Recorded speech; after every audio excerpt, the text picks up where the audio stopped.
Humahagupit ang hangin. Bawat hampas ng alon sa katawan ng Yete ay parang dagok na gumigising sa bawat kasalanan ni Rico. Humigpit ang kapit niya sa manibela, ang mga buto sa kanyang daliri ay nagpupusyan na sa diin. Asin at ulan ang humahapdi sa kanyang mga mata, pero hindi niya magawang pumikit. Sa gitna ng naggangalit na karagatan, mas malakas pa rin ang sigaw sa loob ng kanyang isipan. Anong ginagawa mo, Rico? You can't just disappear. Tumakbo ka na naman sa responsibilidad mo. Ang boses ni Katrina. Malamig. Matigas. Kasing talim ng kidlat na gumuguhit sa madilim na kalangitan. Naramdaman na naman ni Rico ang pagkirot sa kanyang sentido. Ilang oras pa lang ang nakalipas mula nang huli silang mag-usap sa cellphone, bago pa man mawalan ng signal sa gitna ng laot. Ngunit ang mga salita nito ay nakaukit na sa kanyang utak, paulit-ulit na tumutunog kasabay ng bawat kulog. Hindi ako tumatakbo, bulong niya sa sarili, para sa hangin, para sa wala. Kailangan ko lang ng katahimikan. Isang napakalakas na alon ang bumayo sa tagiliran ng yate. Gumaan ang pakiramdam niya sa isang saglit, na para bang inangat sila mula sa tubig, bago muling ibinagsak ng buong puwersa. Tumilapon ang ilang gamit sa loob ng kabin. Narinig niya ang tunog ng nabasag na bote. Katahimikan. O tinataguan mo ang kahihiyan na idinulot mo sa company. Sa pamilya natin, patuloy ng boses ni Katrina sa isip niya. The Lay of Illuster Holdings, hiding like a coward. Tumigil ka na, sigaw ni Rico, ang boses niya ay nilamon ng ugong ng bagyo. Hindi niya gustong isipin. Ayaw niyang alalahanin ang mga mukha ng mga taong naapektuhan ng proyekto niya. Ang mga pamilyang nawalan. Ang kalikasang nasira. Ang lahat ng iyon dahil sa isang desisyon.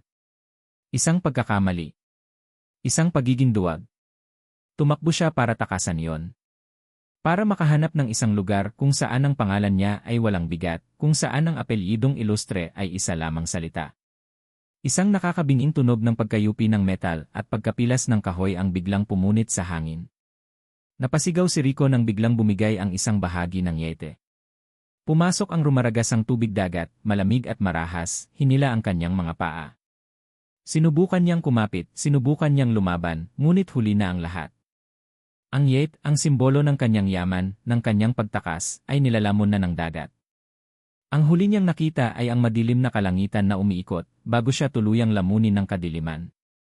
Ang unang gumising sa kamalayan ni Rico ay ang sakit.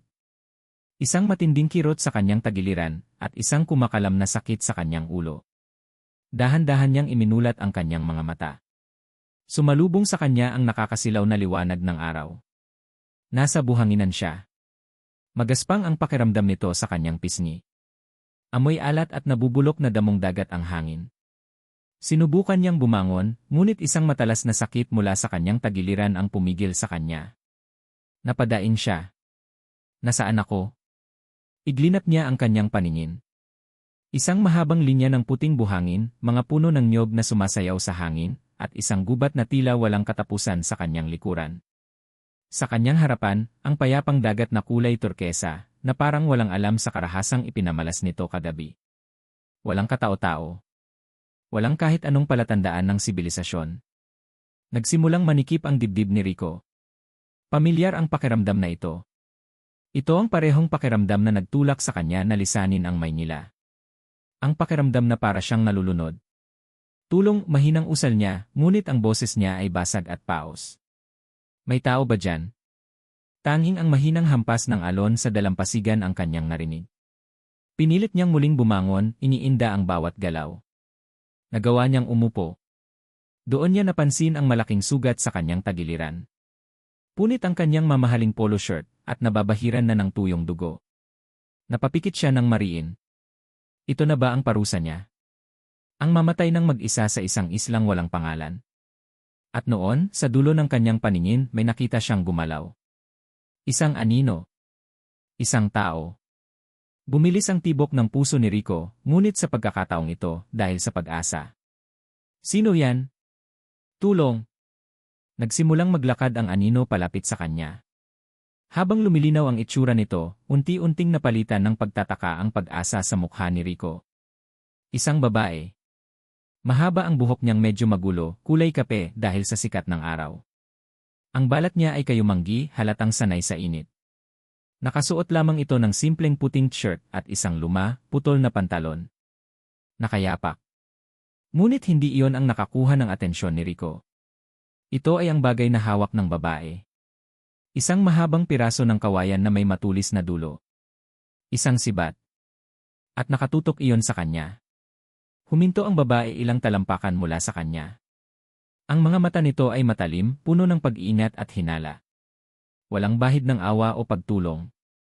"Sino ka?" tanong ng babae. Ang boses niya ay kalmado, ngunit may diin na para bang bawat salita ay tinitimbang. "Anong ginagawa mo sa isla ko?" Napalunok si Rico. Sinubukan niyang magsalita. Ako si Rico.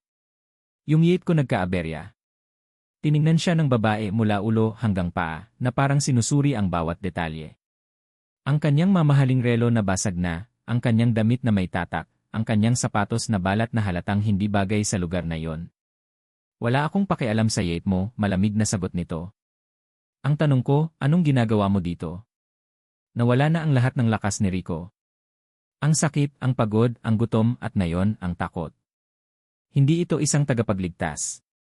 Muli siyang lumingon sa dagat, hinahanap ang kahit anong piraso ng pag-asa. Hinahanap niya ang kanyang yacht. At doon niya nakita. Malayo sa dalampasigan, nakasayad sa mga matutulis na korales, ang mga putol-putol na piraso ng kanyang yete. Ang puting katawan nito ay basag na, ang layag ay punit-punit. Ang tanging pag-asa niya para makaalis, ang tanging koneksyon niya sa mundong kanyang tinalikuran, ay isa na lamang bunto ng basura.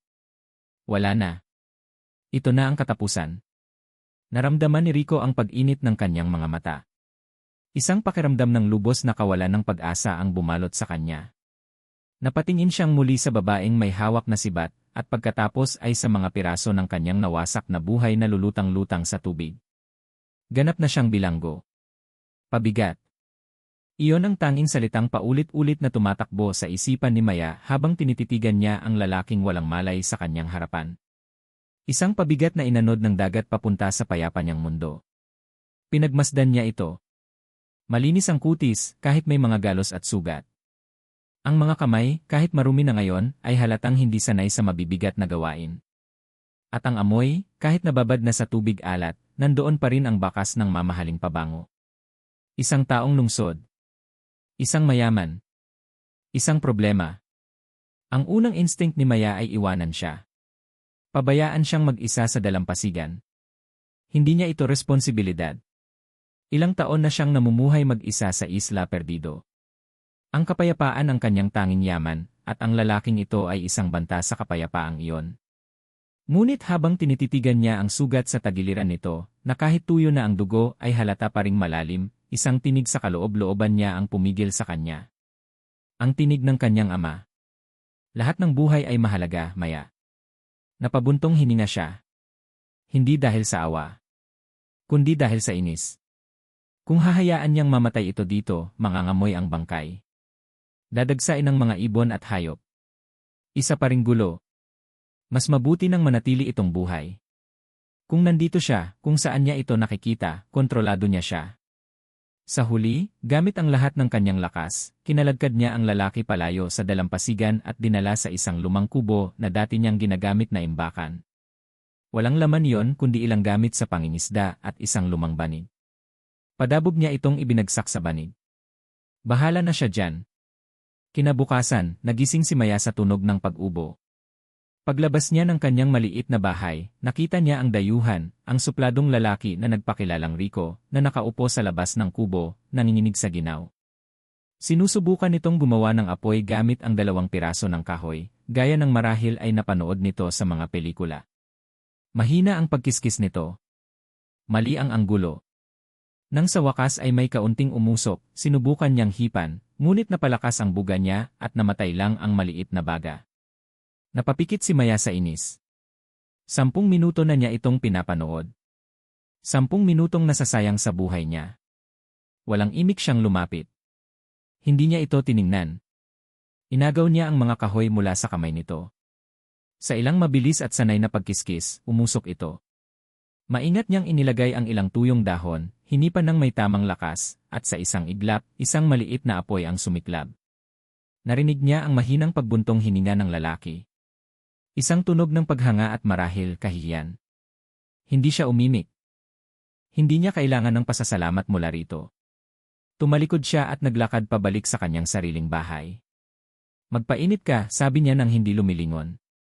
Huwag kang mamamatay sa teritoryo ko. Iyon lang. Isang utos, hindi isang alok ng tulong. Narinig niyang may sinabi itong salamat, pero hindi na niya pinansin. Sa mga sumunod na oras, sinubukan ng lalaki na maging kapaki-pakinabang. At sa bawat pagsubok niya, lalong nadaragdagan ang inis ni Maya. Sinubukan nitong ayusin ang bubong ng kubo kung saan ito tumutuloy. Mula sa kanyang kinaupuan kung saan naghahasa siya ng kutsilyo, kitang-kita niya ang pag-aalinlangan nito sa bawat hakbang. Maingat nitong kinuha ang ilang lumang dahon ng nipa, sinubukang akyatin ang gilid ng kubo, at sa isang maling tapak, bumagsak ito kasama ng isang malaking butas na nagawa nito sa bubong. Umalinggaw ang tunog ng lagapak, sinundan ng katahimikan. Hindi tumawa si Maya. Hindi rin siya nagsalita. Tumingin lang siya sa lalaking nakaupo sa lupa, napapalibutan ng mga sirang dahon ng nipa, at isang sarkastikong ngiti ang sumilay sa kanyang mga labi. Ang galing mo talagang magdagdag ng trabaho, mahinang sabi niya, sapat lang para marinig niya sa sarili. Ang lalaking ito ay hindi lang pabigat. Isa siyang sakuna. Gabi. Ang katahimikan ng isla ay binasag ng isang tunog na hindi galing sa mga kulisap o sa alon. Isang mahinang pagdaing. Sinubukan itong baliwalain ni Maya. Bahala siya sa buhay niya, sabi niya sa sarili. Ngunit muli niyang narinig ang tunog, mas malakas ngayon, at may kasamang panginginig. Napabangon siya. May dalang maliit na lampara, maingat siyang naglakad papunta sa sirang kubo. Sa ilalim ng nag-aapoy na sulo sa labas, nakita niya ang anino ng lalaki sa loob, nakabaluktot sa banig. Sumilip siya sa siwang ng pinto. Nanginginig si Rico. Matindi ang panginginig ng buong katawan nito, kahit pamanipis na pawis ang namumuo sa kanyang noo. Hinawakan ni Maya ang kanyang noo. Nag-aapoy ito sa lagnat. Dali-dali niyang sinuri ang sugat sa tagiliran nito. Namumula ang paligid nito at medyo namamaga. Impeksyon. Isang mura ang kumawala sa kanyang bibig. Ito na nga ba ang sinasabi niya? Sa isang iglap nawala ang inis. Ang natira ay isang pamilyar na bigat sa kanyang dibdib. Ang tungkulin. Ang alaala ng kanyang ama na ginagamot ang kahit sinong mangingisdang napapadpad sa kanilang isla. Walang pag-aalinlangan, pumasok si Maya sa gubat.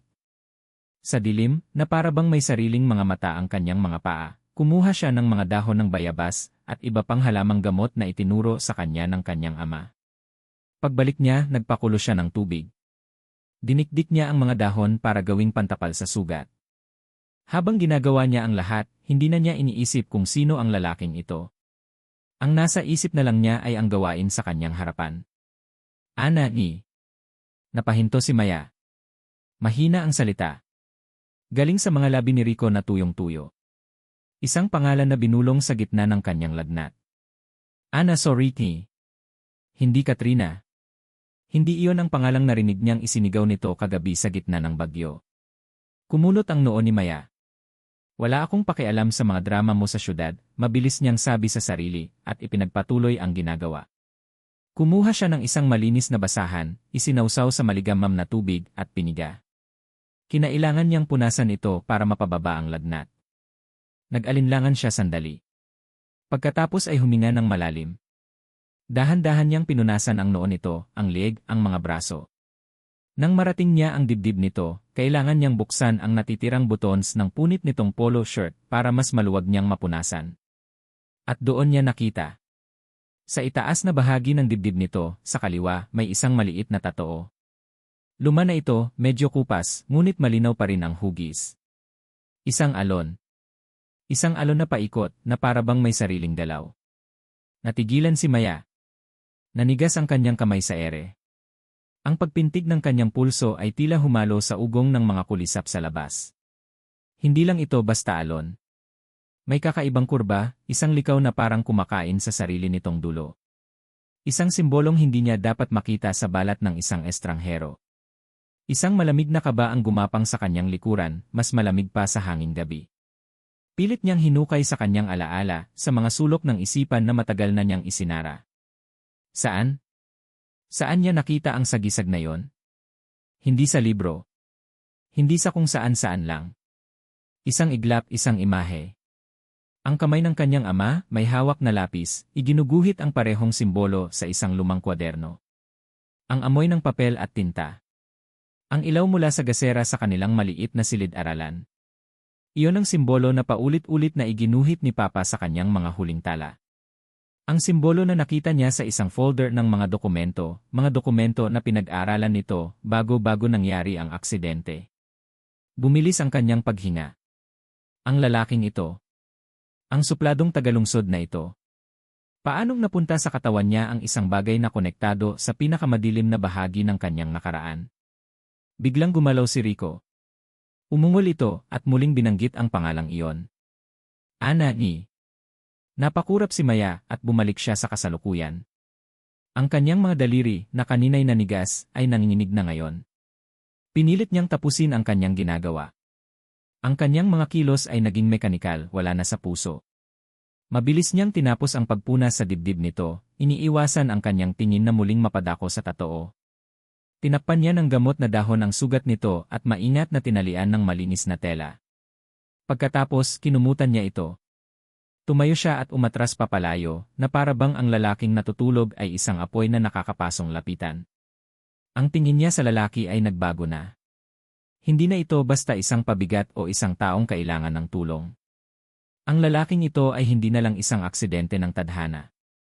Isa na siyang misteryo. Isa siyang tanong na walang sagot. Isa siyang multo mula sa nakaraang pilit niyang tinatakasan. Lumabas si Maya ng kubo, ramdam ang titig ng buwan sa kanyang likuran. Humarap siya sa madilim na gubat, pagkatapos ay sa tahimik na dagat. Ang islang ito ang kanyang naging kanlungan, ang kanyang santuwaryo. Pero ngayon, sa pagdating ng lalaking ito, ang kanyang santuwaryo ay parang naging isang kulungan.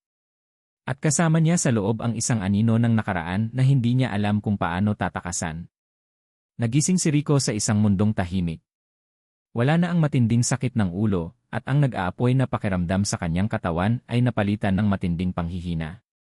Dahan-dahan niyang iminulat ang mga mata. Ang una niyang nakita ay ang kisam na gawa sa magkakasalansan na dahon ng nipa. Sinubukan niyang bumangon, ngunit naramdaman niya ang isang maingat na kamay sa kanyang balikat, marahan siyang pinipigilan. Huwag ka munang gumalaw. Ang boses.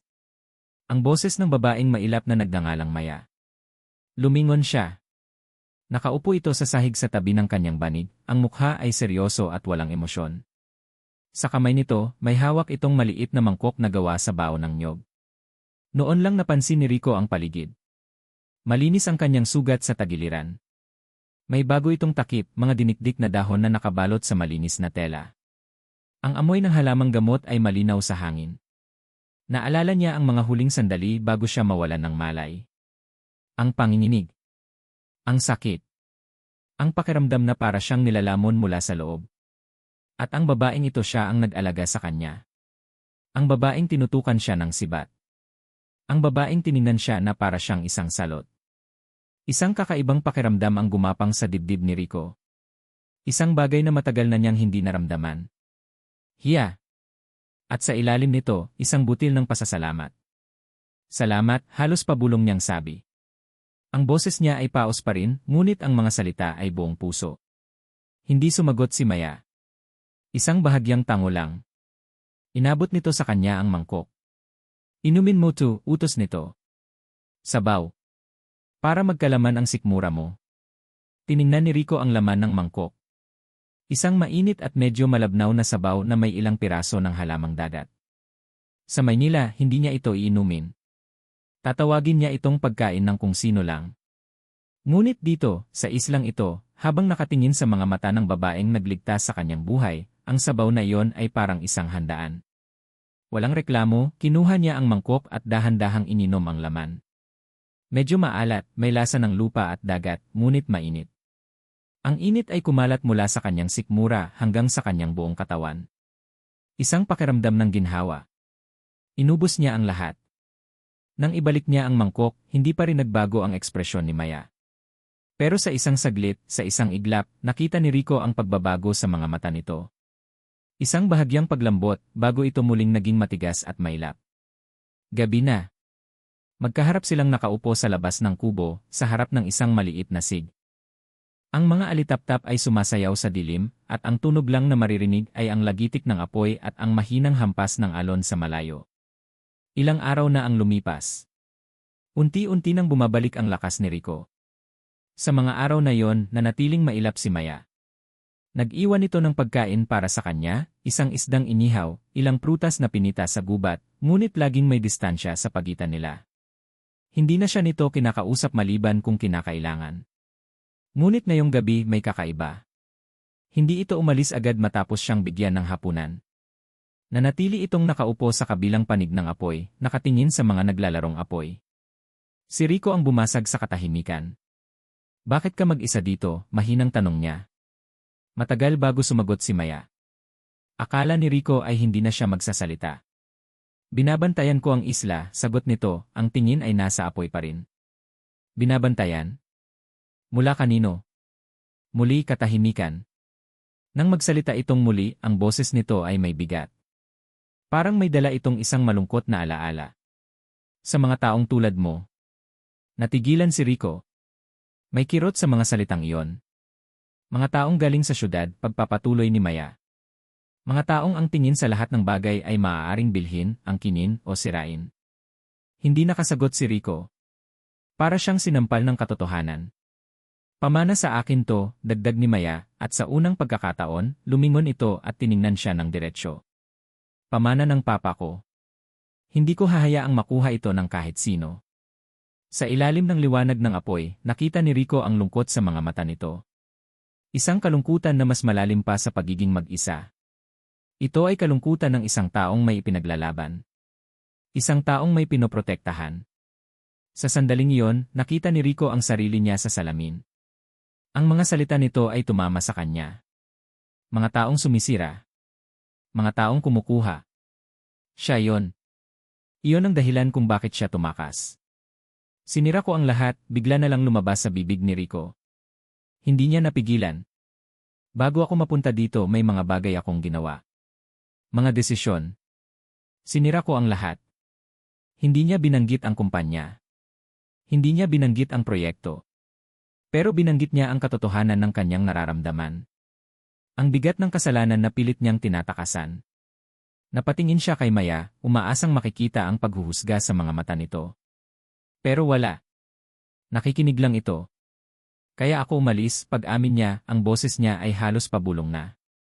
"Tumakas ako." Isang mahabang katahimikan ang namagitan sa kanila. Ngunit sa pagkakataong ito, hindi ito katahimikan ng pag-iwas. Ito ay katahimikan ng pag-unawa.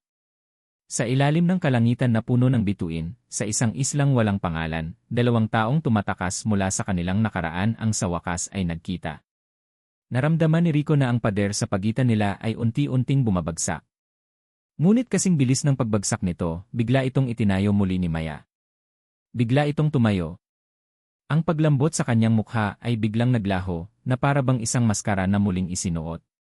"Mabuti na ang pakiramdam mo," sabi nito, ang boses ay malamig at walang anumang emosyon, na para bang ang pag-uusap nila kanina ay hindi nangyari. "Bukas, matuto ka nang maghanap ng sarili mong pagkain. Kaya mo nang alagaan ang sarili mo." Pagkasabi noon, tumalikod ito at naglakad palayo sa dilim, pabalik sa kanyang sariling kubo. Naiwan si Rico na nakaupo mag-isa sa harap ng apoy. Ang init ng sig ay hindi sapat para alisin ang biglaang lamig na kanyang naramdaman. Naiwan siyang tulala, litong-lito, at may kakaibang kirot sa dibdib. Ang pader ay hindi lang muling itinayo.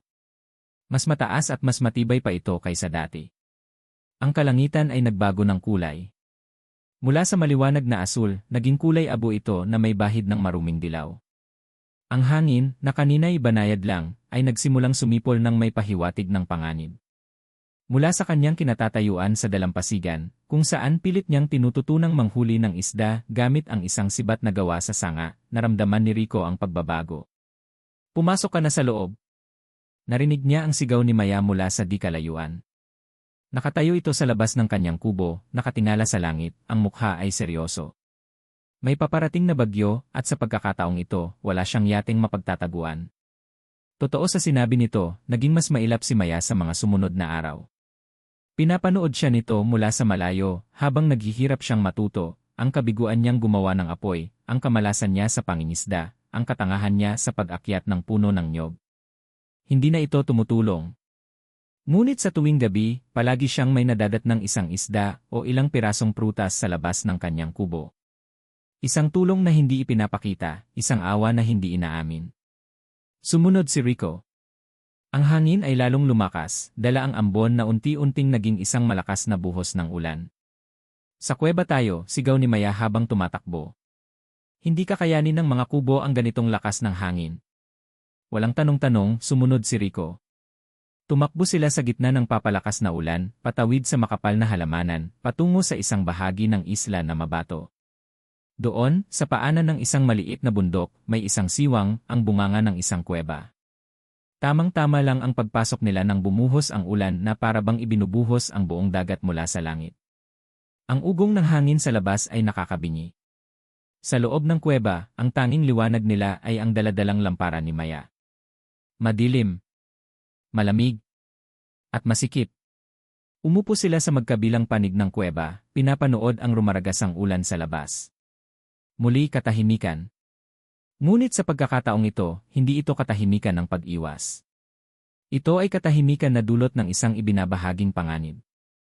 Biglang yumanig ang lupa. Isang malakas na dagundong ang narinig nila, hindi kulog, kundi tunog ng mga batong gumugulong at mga punong nababali. Nagkatinginan sila, ang kanilang mga mata ay parehong nagtatanong.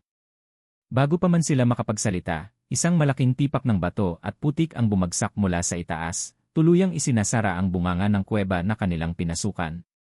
Naging ganap ang dilim. Ang tanging naririnig na lang nila ay ang sarili nilang paghinga at ang muffled na tunog ng bagyo sa labas. Maya, nanginginig na tawag ni Rico. Nandito ako, sagot nito. Ang boses nito ay kalmado, ngunit naramdaman ni Rico ang bahagyang panginginig. Narinig niya ang pagkilos nito, ang tunog ng pagkakalkal, at pagkatapos, isang maliit na apoy ang sumiklab. Ang lampara. Sa liwanag nito, nakita nila ang katotohanan.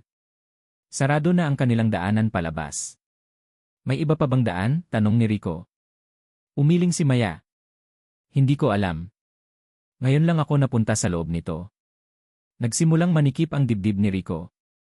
Ang pamilyar na pakiramdam ng pagiging bilanggo. Napasuntok siya sa pader na putik. Hindi. Hindi pwede.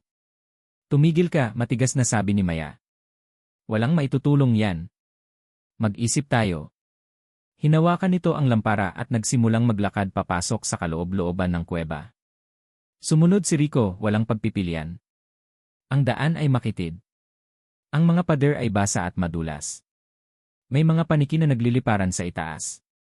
Para sa isang taong lumaki sa ginhawa ng syudad, ito ang kanyang pinakamasamang bangungot.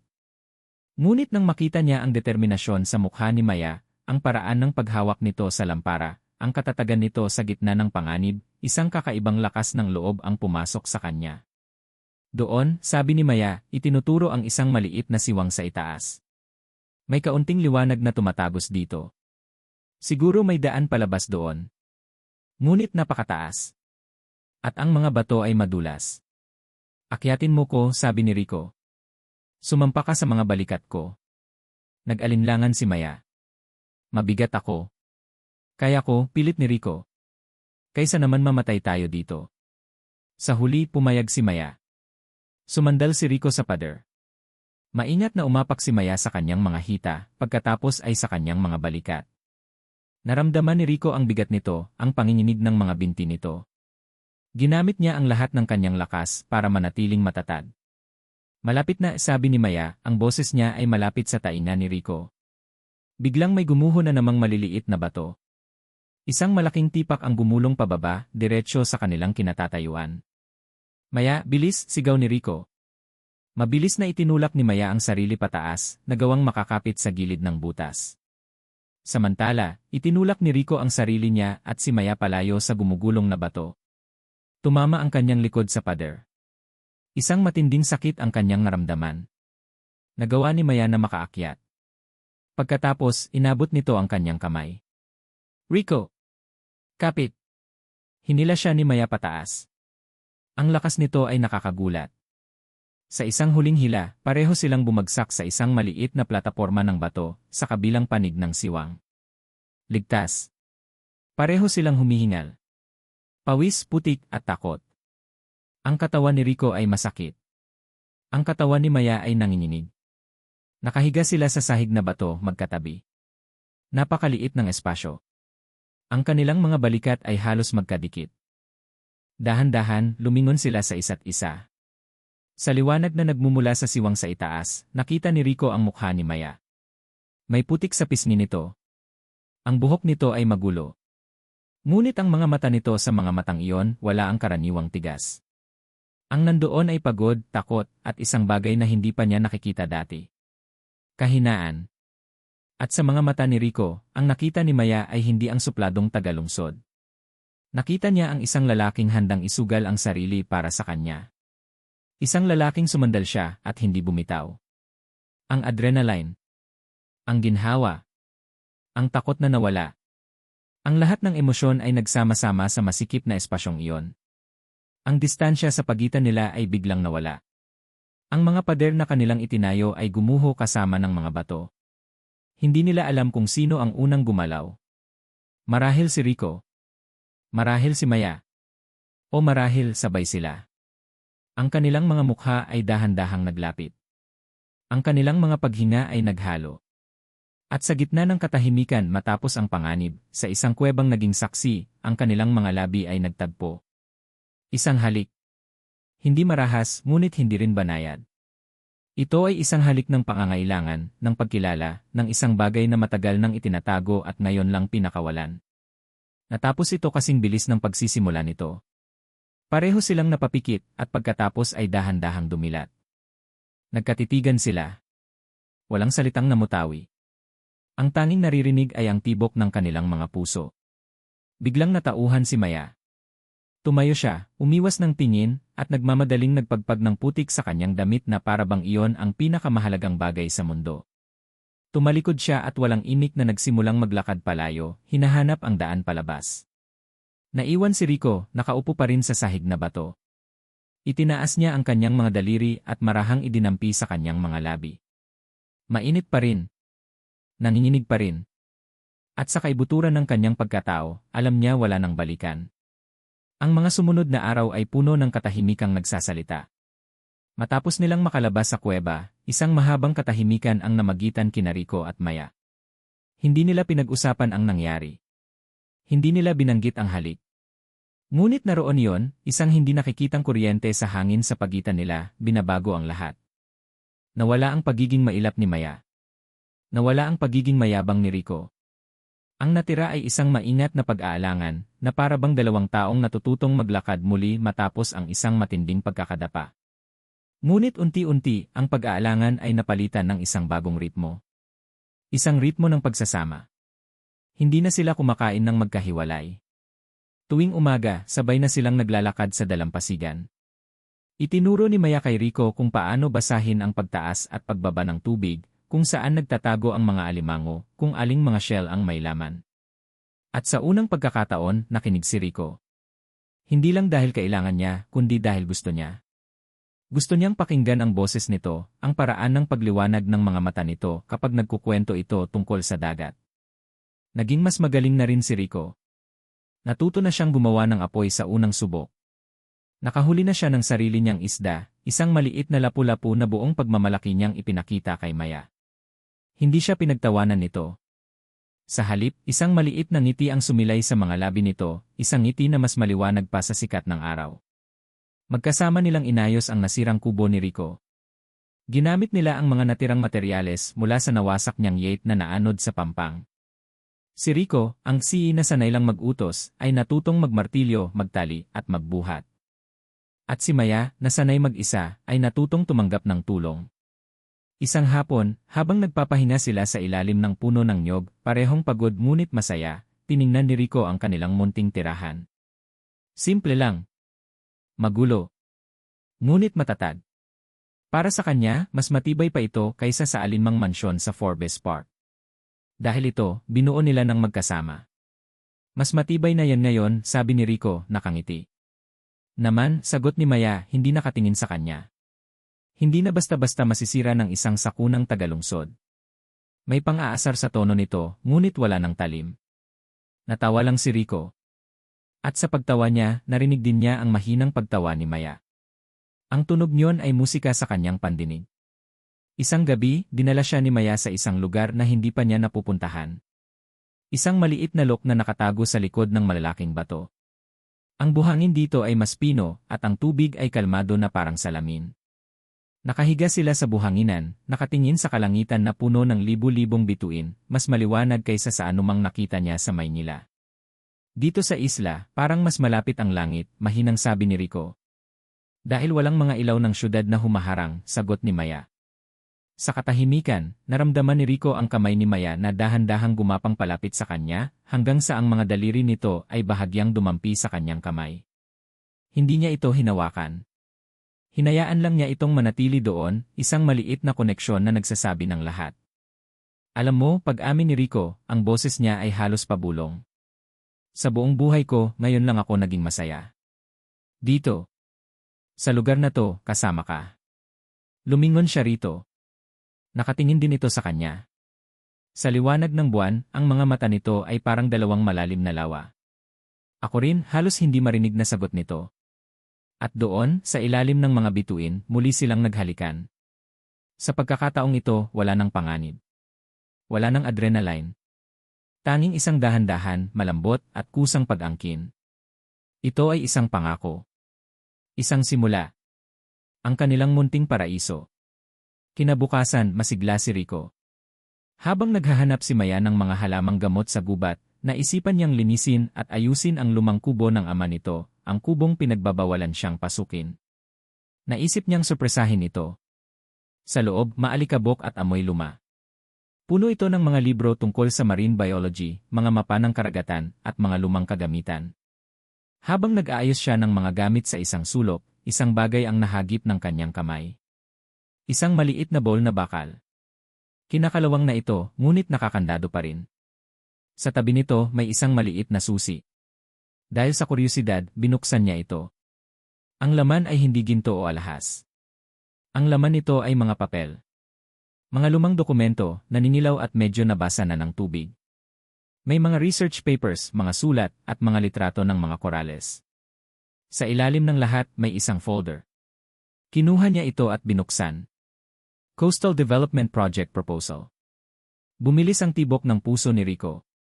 Binasa niya ang mga sumunod na salita. Proponent, Illuster Holdings, Inc. Napaupo siya sa sahig.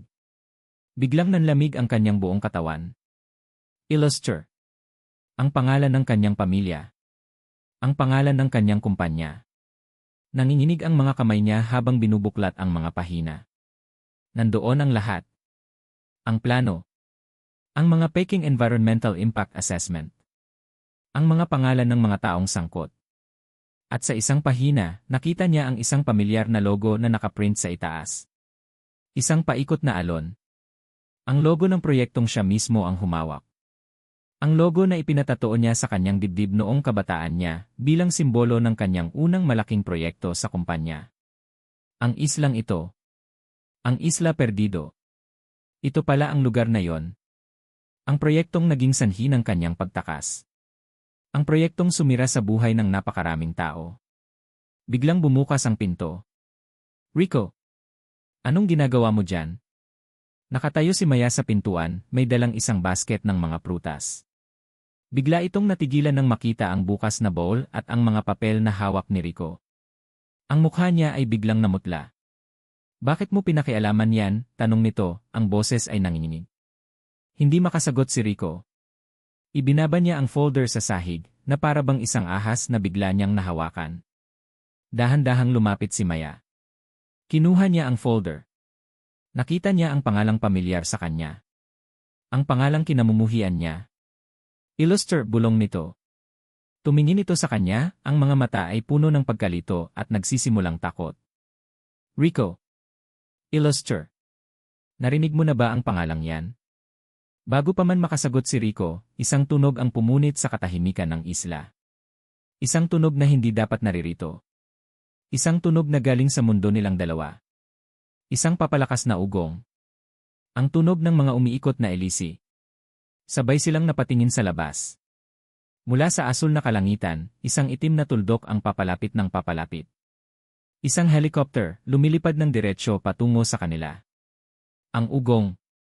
Bago pa man ito makita ni Maya, naramdaman na niya ito sa kanyang mga paa, isang panginginig na gumagapang mula sa lupa paakyat sa kanyang buong katawan. Isang tunog na dayuhan. Isang tunog ng bakal at kapangyarihan. Isang tunog na hindi kabilang sa islang ito. Napatingin siya kay Rico. Ang mukha nito ay hindi na naglalaman ng pagkalito. Ang nakita niya roon ay isang bagay na mas malala pa, pagkatanto. At takot. Isang takot na tila matagal na nitong itinatago. Sabay silang tumakbo palabas ng kubo. Ang ugong ay isa ng dagundong, sinasapawan ang tunog ng mga alon at ng hangin.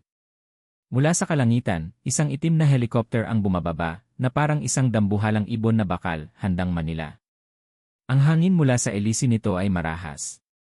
Hinahampas nito ang mga puno ng nyog, nililipad ang mga tuyong dahon, at pinupuwing ang kanilang mga mata ng buhangin. Automatikong napayakap si Maya sa kanyang sarili, na para bang iyon ang tanging paraan para protektahan ang sarili mula sa pagdating ng mundong matagal na niyang tinalikuran. Dahan-dahang lumapag ang helicopter sa dalampasigan, ilang metro lang mula sa kanila. Ang pinto ay bumukas. At mula roon, isang babae ang bumaba. Ang kanyang mga sapatos na puti ay hindi lumubog sa buhangin. Ang kanyang suot na puting blazer at pantalon ay walang gusot, walang bahid ng dumi. Ang buhok niya ay perpektong nakaayos, at ang mukha niya ay napapalibutan ng isang aura ng kayamanan at kapangyarihan. Tiningnan ng babae ang paligid, ang mga kubo, ang gubat, nang may bahagyang pagkasuklam. Pagkatapos, ang mga mata nito ay napunta kay Rico. Isang ngiti ang sumilay sa mga labi nito, isang ngiting hindi umabot sa mga mata.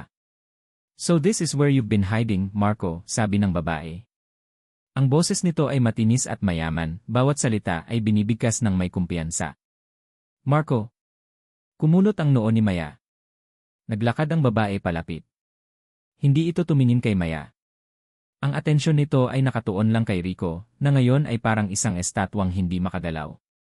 "We've all been worried sick. Your father, the bored me." Huminto ito sa harap ni Rico. Itinaas nito ang kanyang kamay at marahang inalis ang isang piraso ng tuyong dahon sa buhok ni Rico. Isang kilos na tila pag-aari. Pagkatapos, sa unang pagkakataon, lumingon ito at tiningnan si Maya. Ang tingin nito ay mabilis, mula ulo hanggang paa, at puno ng paghamak. Isang tingin na nagsasabing, "At sino ka namang pulubi?" Naramdaman ni Maya ang pag-init ng kanyang pisngi.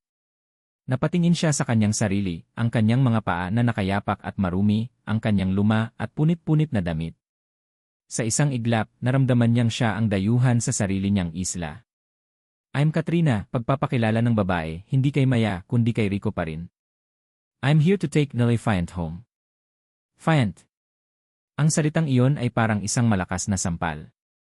Napaurong si Maya. Ang hangin ay tila nawala sa kanyang mga baga.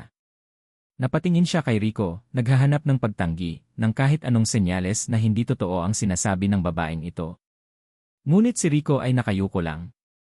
Hindi ito makatingin sa kanya. At sa katahimikan niyang iyon, narinig ni Maya ang katotohanan. Parang umikot ang kanyang mundo. Ang paraisong binuo nila ay gawa pala sa kasinungalingan. Ang mga halik. Ang mga pangako sa ilalim ng mga bituin. Ang lahat ng iyon ay abo na ngayon, tinatangay ng hangin mula sa helicopter. At noon, bumalik sa isipan ni Maya ang lahat. Ang mga piraso ng palaisipan ay biglang nagkadugtong-dugtong sa isang nakakakilabot na larawan. Ang folder sa kanyang mga kamay. Illuster Holdings, Inc. Ang tatoo sa dibdib ni Rico. Ang paikot na alon. Ang logo ng proyekto. At ang pangalan. Marco. Marco Ricardo Illuster. Ang pangalang nakasulat sa mga dokumento ng kanyang ama. Ang pangalan ng CA. Ang lalaking minahal niya. Ang lalaking pinagkatiwalaan niya. Ang lalaking pinapasok niya sa kanyang mundo. Siya pala. Siya pala ang kalaban. Siya ang aninong matagal nang nagbabanta sa islang ito. Siya ang dahilan ng lahat. Ilustre, bulong ni Maya, ang boses niya ay basag. Ang pangalan ay parang lason sa kanyang dila. Napatingin sa kanya si Rico, ang mukha ay puno ng pagsusumamo. "Maya, let me explain." "Please." "Explain what?" Biglang sabat ni Katrina, tumatawa ng walang saya. "That he ran away from his responsibilities." Na halos malugi na ang kumpanya dahil sa proyektong iniwan niya. This project on this very island. Itinuro ni Katrina ang paligid. Huwag kang mag-alala, hindi na magtatagal ang paraiso mo. Once we get him back, the development will push through. Ang bawat salita ay parang isang punyal na sumasaksak sa puso ni Maya. Ang lahat ng kanyang kinatatakutan ay nagkakatotoo sa kanyang harapan. Ang lupaing ipinaglaban ng kanyang ama. Ang dahilan ng pagkamatay nito. At ang lalaking nasa gitna ng lahat ay ang taong pinatulog niya sa kanyang kubo, ginamot ang kanyang mga sugat, at hinayaang hawakan ang kanyang puso. Ang sakit ay napalitan ng isang nag-aapoy na galit. Isang galit na nagbigay sa kanya ng lakas. Itinaas niya ang kanyang tingin at sinalubong ang mga mata ni Rico. Wala na ang lambot. Wala na ang pagmamahal. Ang naroon na lang ay ang yelo ng pagtataksil. Get out, sabi ni Maya, ang boses niya ay kalmado, ngunit may bigat na parang bato. Maya, pakinggan mo ko, pagmamakaawa ni Rico, humakbang palapit. Sinabi kong umalis ka, sigaw niya, at sa pagkakataong ito, naramdaman niya ang pag-init ng kanyang mga mata. Ayaw niyang umiyak. Hindi sa harap nila. Hindi niya ipapakita ang kanyang kahinaan. Ang sabi ko, pag-uulit niya, dahan-dahan, bawat salita ay matalas, umalis ka sa islang ito kasama niya. Tumingin siya kay Rico, pagkatapos ay kay Katrina. Bagay kayo. Pareho kayong manloloko. Mga magnanakaw. How dare you, simula ni Katrina, ngunit tinalikuran na sila ni Maya. Bago siya tuluyang maglakad palayo, huminto siya at lumingong muli kay Rico. Tinitigan niya ito sa mata, tinitiyak na bawat salita ay babakat sa kaluluwa nito. At manalangin ka, sabi niya, ang boses niya ay nanginginig sa pinipigilang galit, na hindi na muling mag-cruise ang landas natin. Pagkasabi noon, tumalikod siya at nagsimulang maglakad. Hindi siya lumingon. Bawat hakbang palayo sa kanila ay isang hakbang palayo sa durog niyang puso. Naglakad siya papasok sa gubat, sa lilim kung saan hindi siya maaabot ng anino ng helicopter, pabalik sa katahimikan na ngayon ay puno na ng sigaw ng kanyang nagdurugong kaluluwa. Nakatayo si Rico sa dalampasigan, nakatingin sa gubat kung saan naglaho si Maya. Ang mga huling salita nito ay umuugong sa kanyang tainga, mas malakas pa kaysa sa helicopter na nasa likuran niya. Manalangin ka na hindi na muling mag-cruise ang landas natin. Para siyang sinaksak. Isang sakit na mas matindi pa kaysa sa sugat na nakuha niya mula sa dagat. Ito ay sugat sa kaluluwa. Isang sugat na alam niyang siya mismo ang may gawa. Lahat ng kasinungalingan. Lahat ng kanyang pagtakas. Lahat ng iyon ay nagbunga sa sandaling ito, ang pagkasira ng nag-iisang bagay na naging totoo sa kanyang buhay. Marco, let's go. Ang boses ni Katrina. Malamig at walang pasensya. Hinawakan nito ang kanyang braso, pilit siyang hinihila patungo sa helicopter. Sa isang iglap, isang bagay ang nagbago sa loob ni Rico. Ang pamilyar na bigat ng pagkatalo, ang dati nagpapayuko sa kanya, ay biglang naging isang pamilyar na galit. Galit sa sarili. Galit sa buhay na kanyang tinakasan. At galit sa babaeng nasa harapan niya na simbolo ng lahat ng iyon. Bigla niyang iwinaksi ang kamay nito. Hindi ako sasama sayo, mariin niyang sabi. Natigilan si Katrina. Ang pagkainis sa mukha nito ay napalitan ng pagtataka, na para bang isang alagang aso ang bigla na lang nangagat. What did you say? Ang sabi ko, hindi ako sasama sayo, pag-uulit ni Rico. Sa pagkakataong ito, hinarap niya ito. Tiningnan niya ito sa mata. Tapos na tayo, Katrina. Isang sarkastikong tawa ang kumawala sa mga labi ni Katrina. Don't be ridiculous. Dahil ba sa babaeng yon? Sa isang hamak na probinsyana. Marco, listen to me. Your father is waiting. The company is in chaos. Kailangan ka namin. Kailangan mo kami. Hindi, matigas na sagot ni Rico. Ang kailangan ko ay ayusin ang gulong ginawa ko. Ang gulong ginawa natin. Ginawa natin, muling tumawa si Katrina. Ikaw ang nag-apruba ng proyekto. Ikaw ang pumirma. Ikaw ang tumakbo ng magkakaproblema. Huwag mong ipasa sa akin ang kasalanan mo. At doon, nakita ni Rico ang lahat ng malinaw. Hindi pag-ibig ang dahilan kung bakit siya sinundan ni Katrina. Hindi pag-aalala. Ito ay negosyo. Isa siyang asset. Isang kasangkapan para maprotektahan ang kanilang mga pamilya, ang kanilang kayamanan. Ang pagtakas niya ay hindi lang pagtakas mula sa isang business deal. Ito ay pagtakas mula sa isang buhay na bilangguan. Alam ko, pag-amin ni Rico, at sa pagsasabi nito, naramdaman niya ang isang bahagi ng bigat na nawawala sa kanyang mga balikat. Ako ang pumirma. Ako ang naging duwag. At ako rin ang mag-aayos nito. Lumapit si Katrina, ang mga mata ay nanlilisik. At paano mo nibabalak gawin yan? Isusumbong mo ang sarili mong kumpanya. Ang sarili mong pamilya. Sisirain mo ang pangalang ilustre. Dahil sa babaeng yon? Hindi sumagot si Rico. Ang katahimikan niya ay sapat ng sagot. You're a fool, Marco, may pinalidad na sabi ni Katrina. Kung iyan ang pipiliin mo, sige. Manigas ka sa islang ito kasama siya. Pero tandaan mo, sa oras na bumalik ako sa Maynila, sisiguraduhin kong wala ka nang babalikan. Wala nang kumpanya. Wala nang pamilya. Wala kang makukuhang kahit isang kusing. Ikaw at ang babaeng iyan, pareho kayong magiging basura. Isang banta. Isang sumpa. Ngunit sa pandinig ni Rico, ito ay parang isang paglaya. Ang mawala ang lahat. Ang mawala ang pangalang ilustre. Ang mawala ang kayamanang naging lason sa kanyang buhay. Marahil, iyon talaga ang kailangan niya. Ang magsimula sa wala. Umalis ka na, Katrina, mahinang sabi ni Rico. Wala nang galit. Tanging pagod at determinasyon. Tinitigan siya ni Katrina ng matagal na parabang sinusubukang hanapin ang Marco na dati niyang kilala. Ngunit wala na ito. Ang lalaking nasa harapan niya ay iba na. Sa huli, tumalikod si Katrina. You will regret this, sabi nito habang naglalakad pabalik sa helicopter. You will both regret this. Pinanood ni Rico ang pag-alis ng helicopter.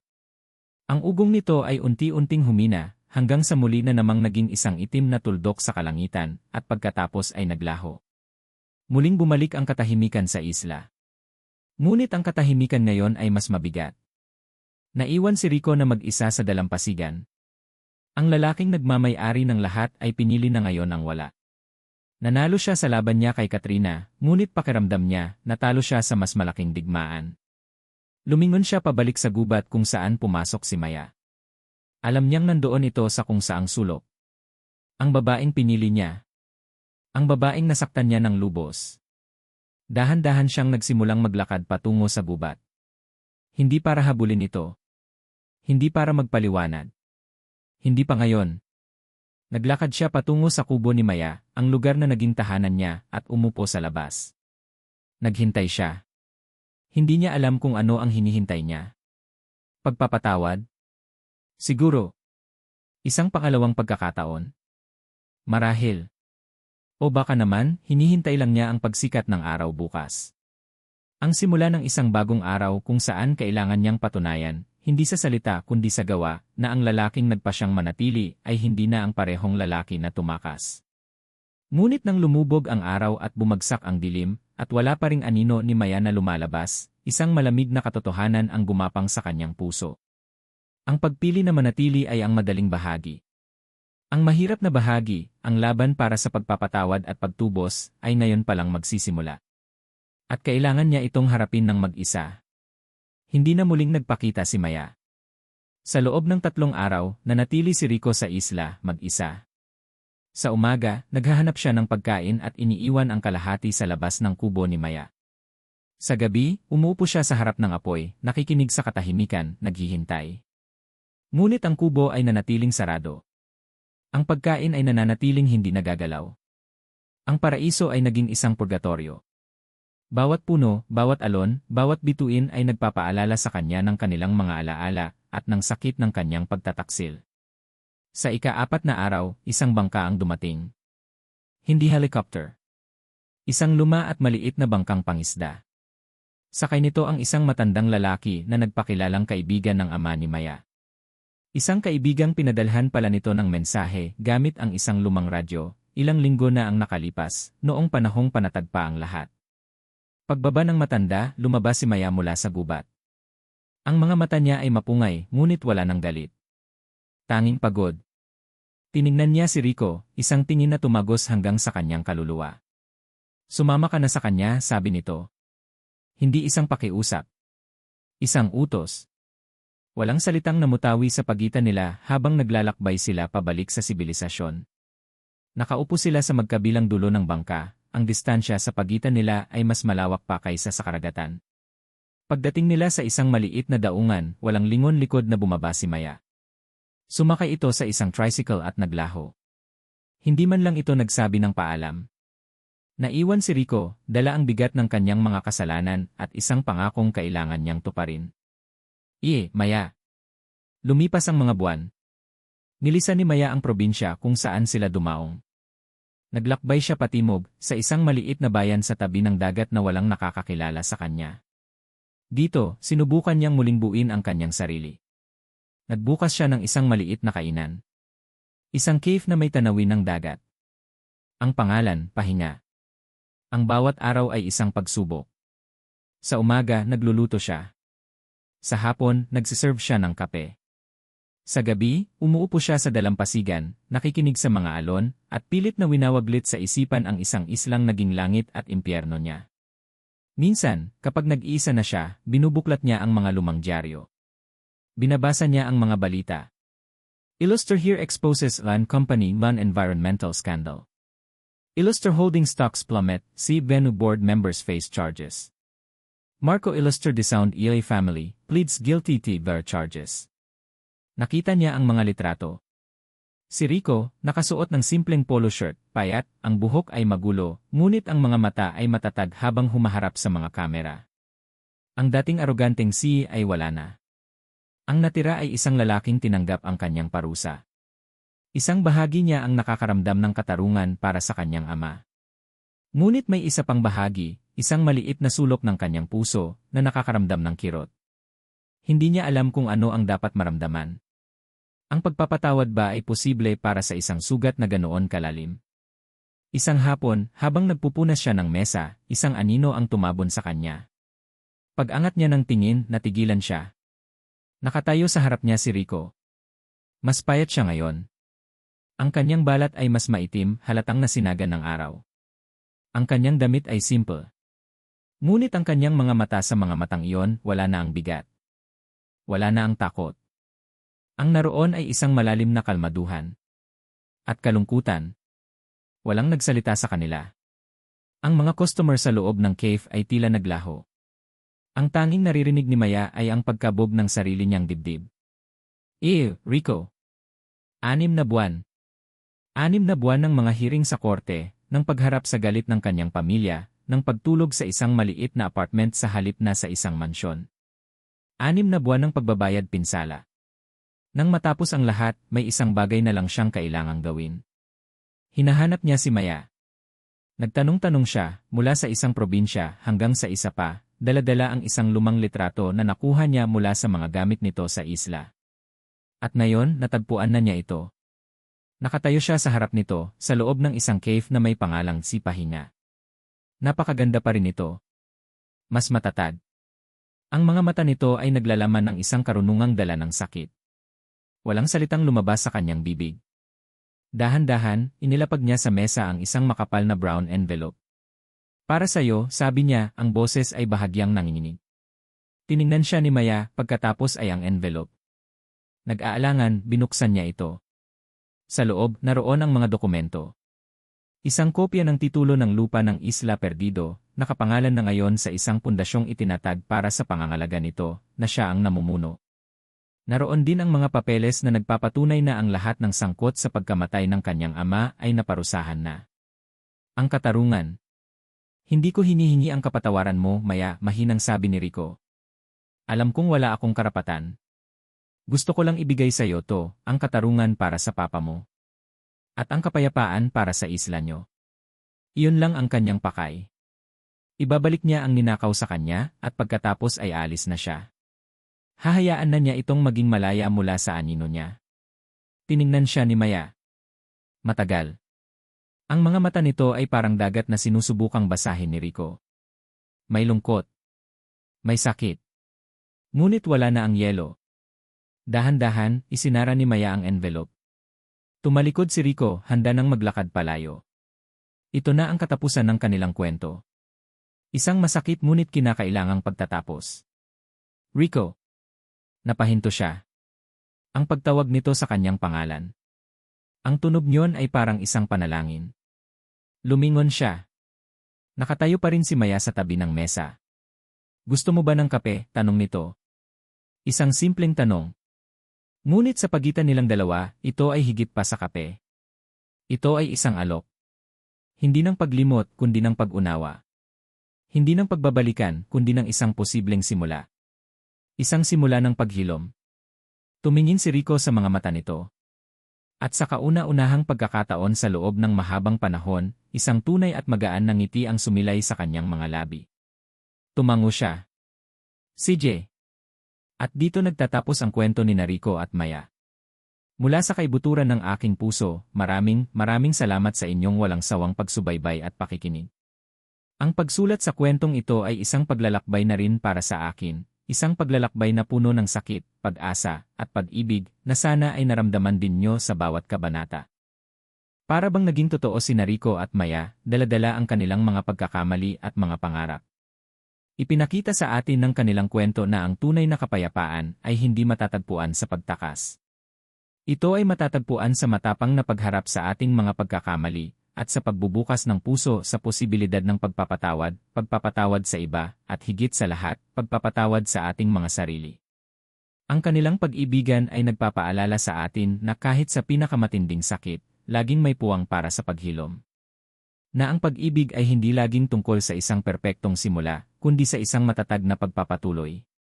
Hindi ba't minsan, ang pag-asa ay nagsisimula sa isang simpleng tanong na, gusto mo ba ng kape? Ngayon, nais ko namang marinig ang inyong saloobin. Ano ang inyong naramdaman sa paglalakbay na ito? Saan kayo pinakanasaktan, at saan kayo pinakanakaramdam ng kilig at pag-asa? Inaanyayahan ko kayong ibahagi ang inyong mga damdamin sa comment section sa ibaba. Ang bawat isa sa inyong mga mensahe ay mahalaga sa akin. Hanggang sa ating muling pagkikita sa susunod na kwento. Muli ang aking taos-pusong pasasalamat.